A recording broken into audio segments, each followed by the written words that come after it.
You're listening to A Chapter a Day, a daily podcast. The Bible comes alive as we read a chapter out loud each day. Hello, everyone. Welcome to A Chapter a Day, where we read a chapter of the Bible every day. And this month, which is May, today is May 5th. Happy Cinco de Mayo. This month, we are reading 1 Samuel, and we are on chapter 5. There are 31 chapters in 1 Samuel, so I do have a chapter a day for 1 Samuel. All right, so here we go. So previously in the book of 1 Samuel, there had been a battle, and the Israelites had fought against the Philistines and lost multiple times. And then they lost possession of the Ark of God, the Ark of the Covenant that we've all seen and read about and heard about in Raiders of the Lost Ark. They lost the Ark. And Eli, who had been Samuel's trainer and man of God, Eli's sons died same day. And then Eli, when he heard that the Ark had been captured, he fell backwards in his chair. He was 98 years old. He fell backwards in his chair and he broke his neck and died. And then his daughter-in-law, the wife of Phinehas, when she found out that both her husband and her father-in-law had died, she was pregnant and she ended up giving birth and dying during childbirth or right after childbirth. She named the child Ichabod before she died.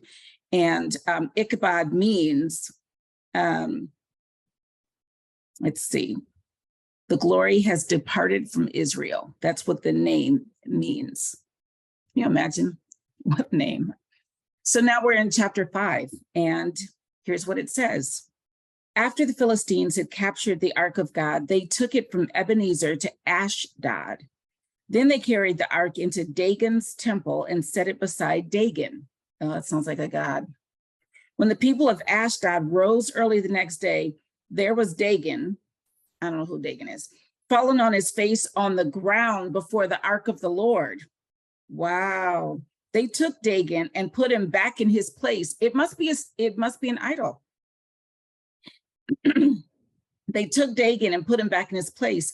But the following morning when they rose, there was Dagon, fallen on his face on the ground before the Ark of the Lord. His head and hands had been broken off and were lying on the threshold. Only his body remained.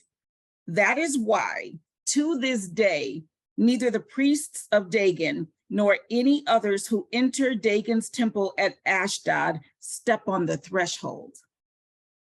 The Lord's hand was heavy upon the people of Ashdod and its vicinity. He brought devastation upon them and afflicted them with tumors. Ooh, so there's a footnote.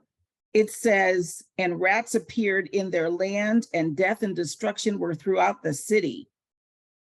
That's part of this. So they had tumors and then rats and death and destruction. When the men of Ashdod saw what was happening, they said, the Ark of the God of Israel must not stay here with us because his hand is heavy upon us and upon Dagon, our God. So they called together all the rulers of the Philistines and asked them, what shall we do with the Ark of the God of Israel? They answered, have the Ark of the God of Israel moved to Gath. So they moved the Ark of the God of Israel.